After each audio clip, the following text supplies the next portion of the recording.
Good morning, fight fans. We're back with another incredible UFC 237 card. Very excited about this one, even though we lost one of the most anticipated fights on the card as far as I'm concerned. Mike's MMA Picks here with your fight morning quick card breakdown. We're going to be talking DraftKings. We'll also be talking about making some picks, what to look out for. Headed down to Rio de Janeiro, Brazil, where we have a bunch of hometown fighters on this card. A bunch of great DraftKings contests out there that haven't filled, I might add. So keep your eye out for overlay, especially when we get close to lineups locking. Definitely take a look at that. So we have 12 fights. We can kick things off from the top, where we have Toledo Bernardo at 135 pounds, taking on Vivian Araujo. Araujo is typically fought at strawweight. She's the last-minute replacement. One of the perks of doing this breakdown on fight morning is that we get to see fighters on the scales, and right off the bat, I was shocked that Araujo looked completely shredded at 135 pounds. So she's moving up 20 pounds in weight. And when I started to watch Araujo's tape, I was impressed. She's a high-volume fighter who is also coming out of Brazil. She fought in Pancrase. She has had success over there. I'm concerned that when she takes on Bernardo, who has a very strong grappling game, Bernardo with a full camp. In previous fights, we saw Bernardo, I believe against Aldana, she came in as a late replacement. Here, though, look at the DraftKings price. You have Araujo at 6,900. She is definitely worth a second look as a punt option. Odds have Araujo at plus 260. This fight is expected to go the distance at minus 195. Both fighters are 32 years of age. Bernardo sitting at minus 290 at the betting window. This fight, I'm a bit conflicted here. I kind of want to give Araujo a shot. So Bernardo, I could see her, if this fight hits the mat, nailing a submission. But Araujo, I have a feeling she's a live dog in this spot. Got to be honest. Especially with this fight, odds makers thinking it goes the distance. So the pick here is Bernardo, though Araujo, I will have a fair share of her in DK. Next up, we have Peony Barcelos against Carlos Quieros. Quieros coming in from Peru with a 10-3 record, 22 years of age. Get this, plus 780 at the betting window. That is, we talk underdogs. This is a puncher's chance if there ever was one. The tape does not look good on this kid. Just winging punches, staying in opponents' faces.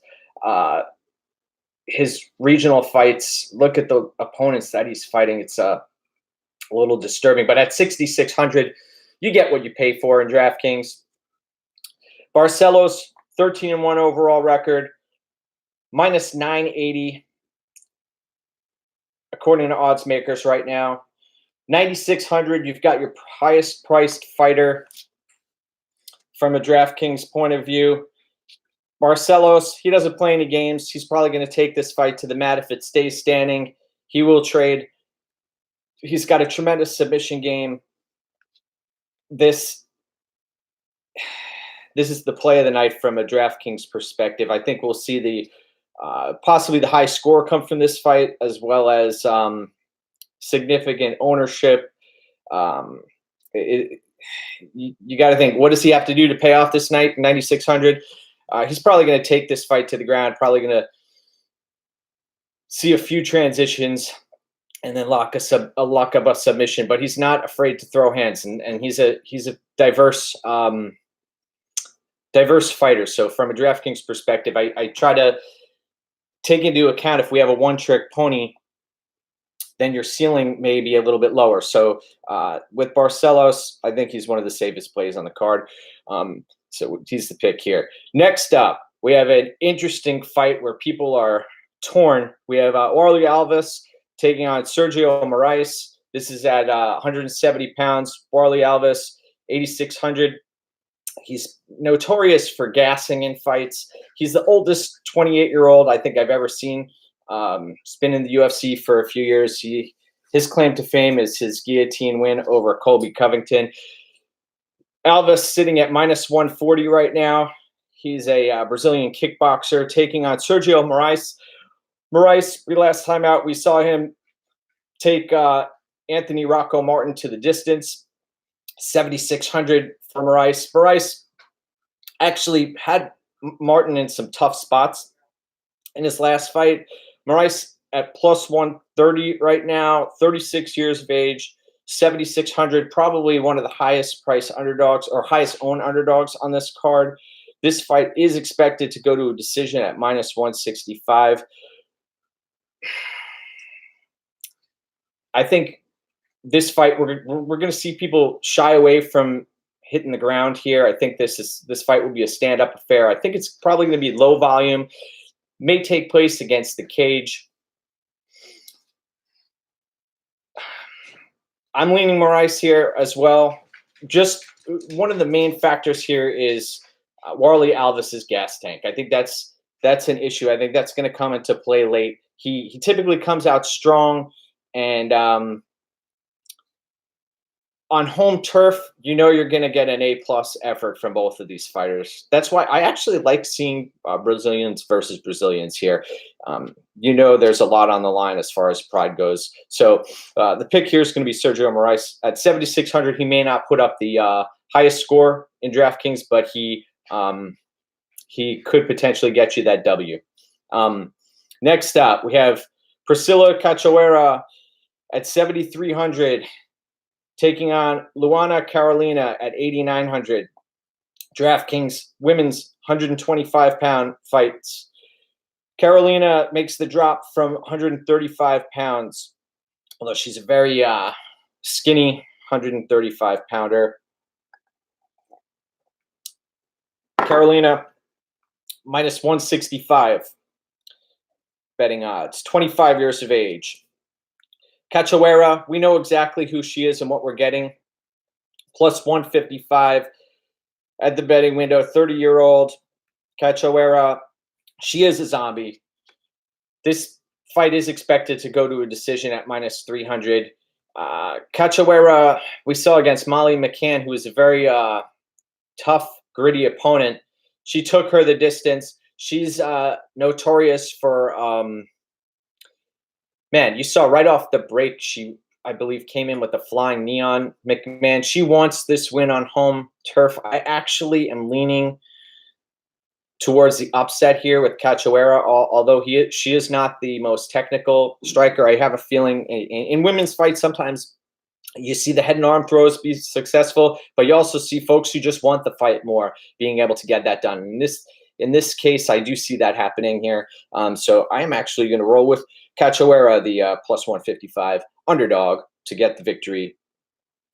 Next up, we have in the men's lightweight division, you won't believe this, folks, but we have BJ Penn against Clay Guida. Clay the Carpenter Guida at 9,500, -705 favorite. That's right, folks, -705 favorite. 37 years of age. Clay Guida, Team Alpha Male product, taking on a BJ Penn. We question BJ Penn's motivation in this fight.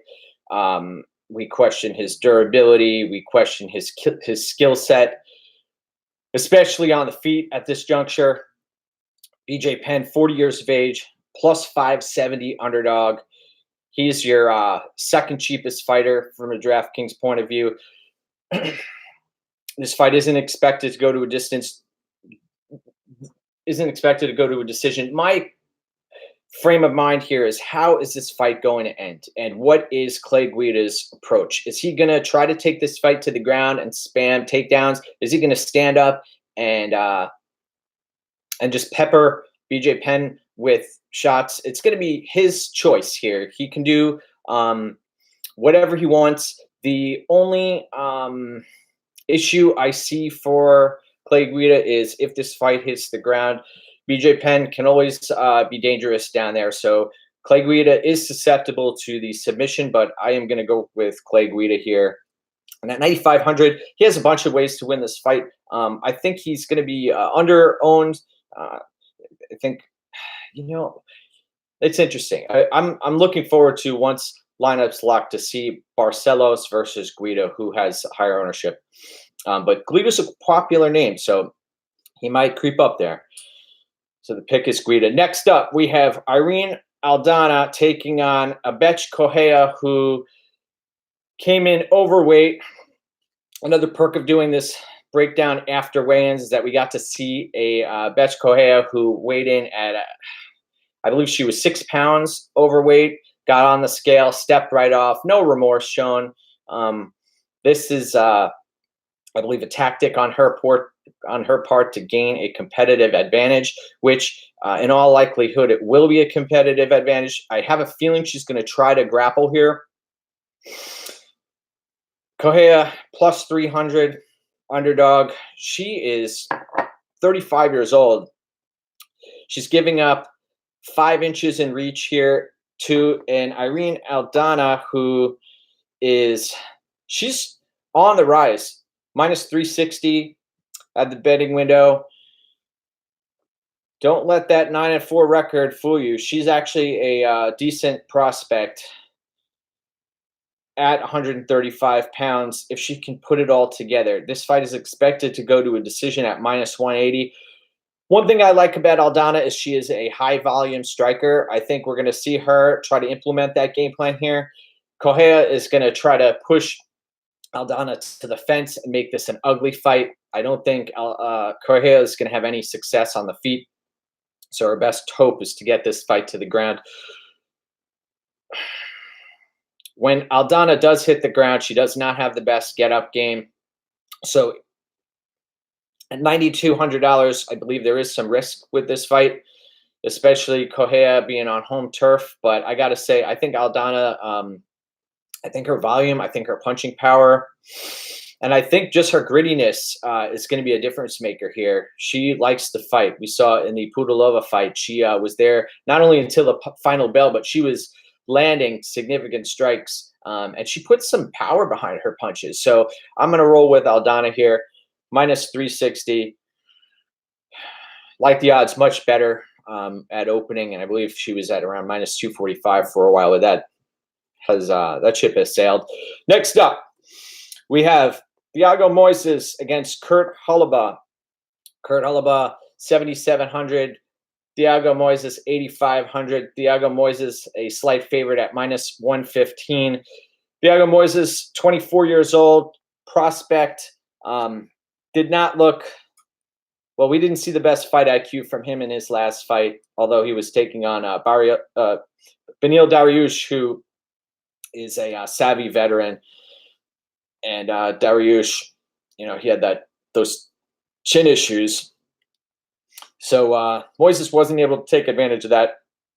And Kurt Holobaugh, also we have some questionable IQ, fight IQ going on there. He's plus 105, 32 years old. I was at Kurt Holobaugh's last fight against Shane Burgos at Madison Square Garden, and we saw Kurt Holobaugh have some success on the feet, and he was caught in that nasty armbar by Mr. Burgos. This fight is a toss-up for me. I got to be honest. I'm not feeling the Holobaugh love here. I understand that he may overwhelm Moises, but I also think the more we see Halaba close distance, that will give Moises an opportunity to take this fight to the ground and have some success, possibly scoring a submission. So I'm actually leaning towards the underdog here as a sneaky play.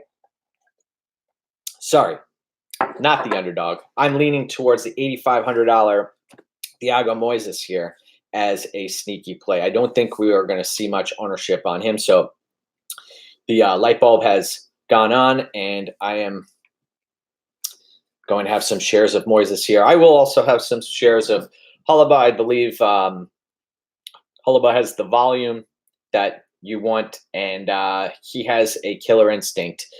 So good fight to target. As you know what, I'm doing a second look here. This fight is expected to go to a decision, so it still might be a sneaky play. All right, next up, we have Antonio Rogerio Nogueira. Yes, he's still fighting, folks. Taking on Ryan Spann. Ryan Spann, 8,800. Antonio Rogerio Nogueira, 7,400 in DraftKings. Plus 130 underdog for Nogueira. Nogueira, 42 years of age, allegedly. Taking on Mr. Spann, 27 years old, fighting out of Fortis MMA. Minus 245 that this fight is expected not to go to a decision. This is a very interesting fight because we know that Little Nog has incredible grappling, and he is known for his boxing prowess as well. But I was at Pride 33 back in 2007, and I got to see Sokaju shocked the world with one of the biggest upsets in MMA odds history. In fact, I think it still may be number one. They actually pulled that fight off the board. And I saw Nogueira after the fight in the hotel at Caesar's Palace, and he was just the way he walks around. The guy can barely move. And I'm surprised he's still fighting and having success. When he fought Ryan Bader, I mean, there are obviously different levels to this, but Ryan Bader completely mauled him. This fight, I think we're going to see it standing. Ryan Spann should have some serious speed advantages here on the feet, as well as some size on Nogueira. This fight's at home in Brazil, so we're taking a risk here. At one point, Ryan Spann was up to minus 185. Now he's down to minus 140. I think we'll see Spann win this fight inside the distance. If Nogueira comes in with a grappling heavy game plan, that's I think the route he needs to take. He can't play around on the feet with Spann here. I think he's going to get knocked out in that case. So, but I'm going to pick Ryan Spann here in this fight.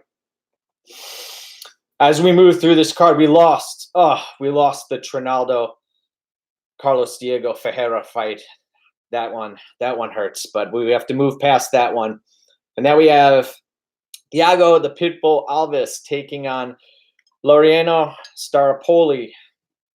Staropoli, 26 years of age, burst onto the scene against Hector Aldana, taking on Alves, who fought a tough fight against Max Griffin. That first round, he got lit up and knocked down twice. And you saw what kind of heart he had. Even in the Millender fight, Thiago Alves was coming forward until the end. You have to put him out to win fights against Thiago Alves. This fight, Thiago Alves fighting on home turf, 8,200. Staropoli, 8,000. It's a pick 'em right now at minus 105. Alves, questionable durability at this point in his career, still able to land his leg kicks, even to the body. Alves, people forget that he does possess a legitimate ground game. He doesn't use it that often. I think that is one of his paths to victory here. Staropoli looked very impressive on his in his debut, and I wonder what type of improvement we're going to see here. This fight is expected to go to a decision. I think this fight is another sneaky play because it's at that lower area of the mid range. And I'm going to lean Staropoli here. I think that his volume is going to be an issue for Alves. I think we're going to see Alves go out on his sword in this fight, though it should be a close fight in the first round. I think the second and third round is when we're going to see Staropoli start to take over. Problem, though, is if this fight goes to the ground, Alves is a wild card on the ground. We know that he could end this fight. I think against Patrick Cote, we saw Alves have some success on the ground. We haven't seen him use his ground game much since then, so just be wary of that. That's an option. Next up, huge fight. We have Jose Aldo against Alex Volkanovski at the men's 145-pound division. We have Alex the Great coming in at plus 130 on the betting odds here. We have Alex Volkanovski, 30 years old. We know he's a former rugby player. We know that he used to weigh upwards of 200 plus pounds. We know that he got into MMA late in the game and that he's had a tremendously successful wrestling game. Taking on, man, the king of Rio, Jose Aldo. Jose Aldo, 28-4, lost to the best of the best. Jose Aldo sitting at minus 140 right now. Jose Aldo also one of those Brazilian fighters who's been fighting forever and somehow seems to surprise us at only 32 years of age. Jose Aldo, very dynamic striker. He conserves energy, but then when it's time to bang, he will empty his clip. He's got tremendous killer instinct. That is something that is a concern for me against Alex Volkanovski. Volkanovski is, in my eyes, going to have to weather an early storm, but here's a key issue. We know exactly what Volkanovski is going to do. He's going to come right at Jose Aldo, and he is going to try to physically break Jose Aldo.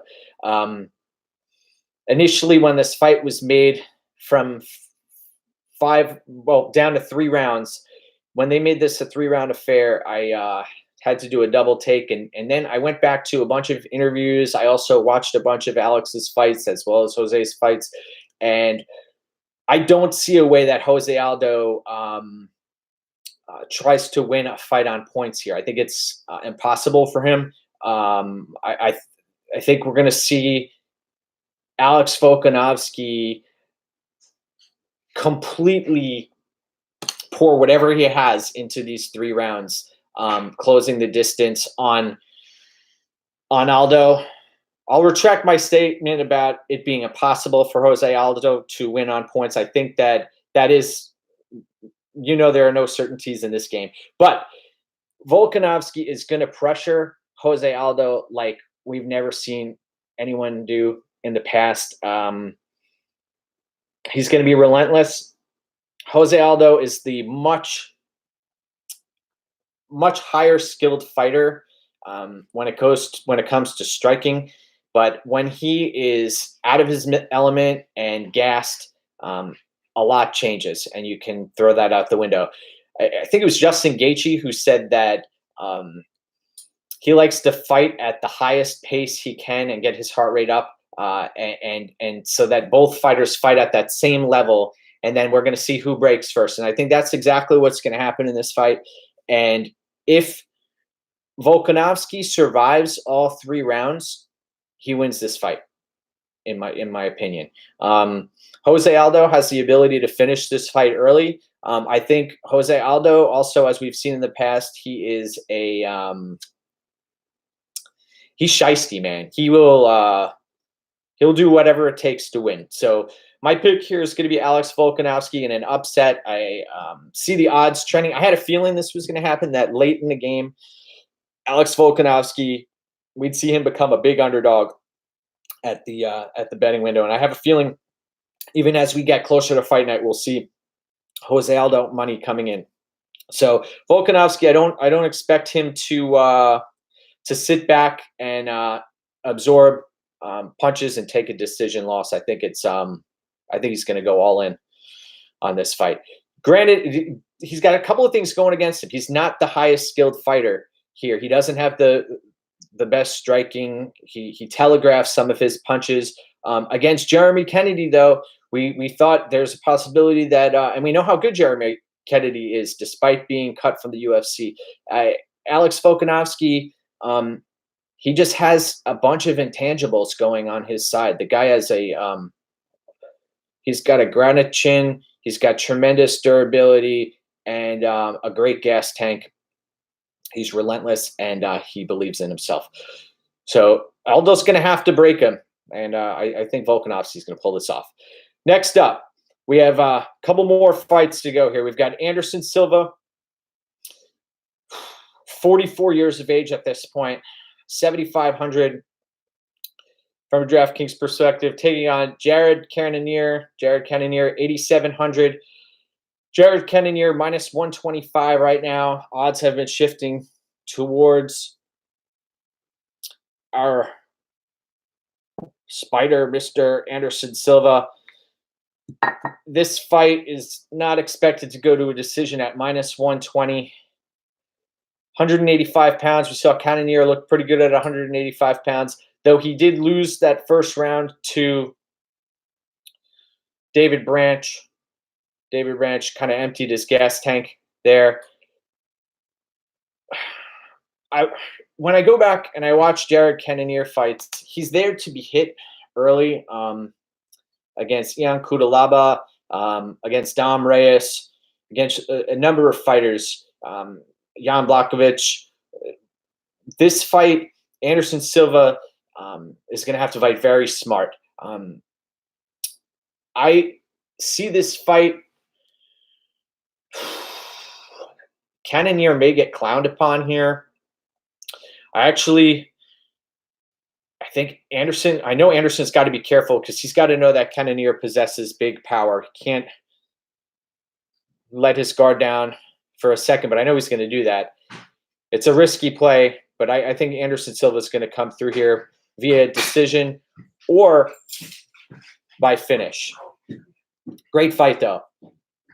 So Cannonier, he may be worthy of a GPP play, but I think Anderson Silva here, although typically low volume, I think we're going to see Anderson Silva come through on home turf. Another thing, Anderson Silva actually looked really good on the scales compared to years past. He looks like he's been putting in work and he's taken this fight seriously, especially coming off of the Adesanya fight as well as the USADA suspension.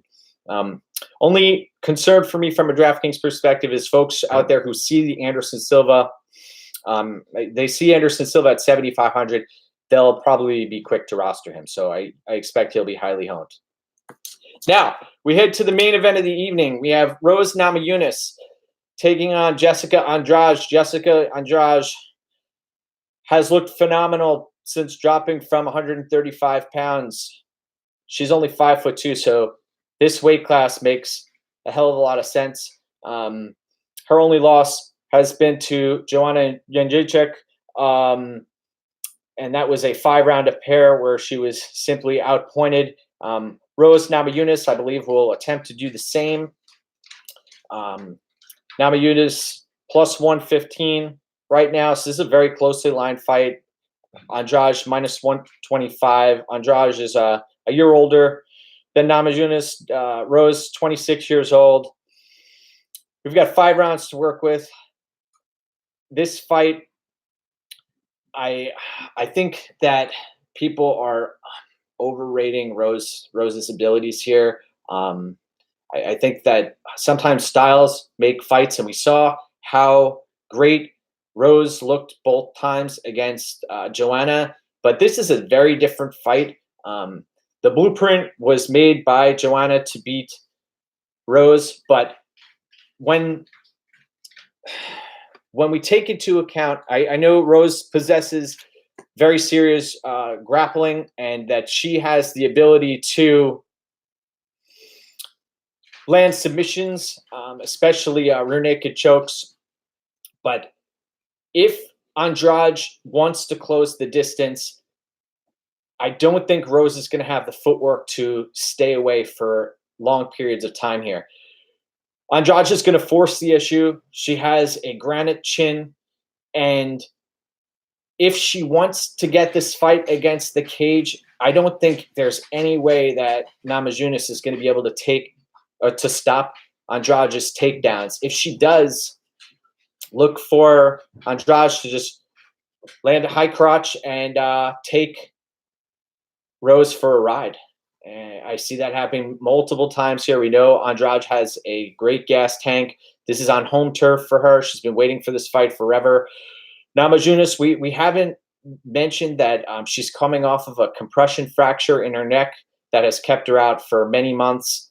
She suffered some post-traumatic stress after the bus attack, and we can sweep that under the rug. But when it all comes down to it, Andrade is going to be there. I suspect she'll be there for all 5 rounds if it takes that long. I think we're going to see Andrade come through here with a victory, and at 8,300, you have the opportunity to open the floodgates when it comes to rostering other fighters. One other thing I wanted to mention a couple of fights ago, I failed to mention Jose Aldo's issue with his knee infection that hospitalized him, that let him apparently fight. This is an ESPN interview that he shared. He was only able to get in 1 training per week, and this was back in March. Now we're in May, so who knows how long that lasted? But that's something to take into account when you're capping this fight. So that's just another chip towards Volkanovski's favor here. All right, so the pick in the main event for me is going to be Jessica Andrade, and I understand that Rose is the more technical striker. She's more fluid. She has reach issues. She has a reach advantage, and she has a few other advantages as well as being the champion here. But I think Andrade is going to be a bulldog here, and that in the end, that's going to help her big time. So want to wish everybody a happy fight day. I want to thank everybody for their support. You can follow me at MikesMMAPicks on Twitter. I am also at MMAOddsBreaker. You can follow me at betmma.tips as well as CapperTech. UFC 237. And we are signing off, my friends. Best of luck in your contests. Take home those contests.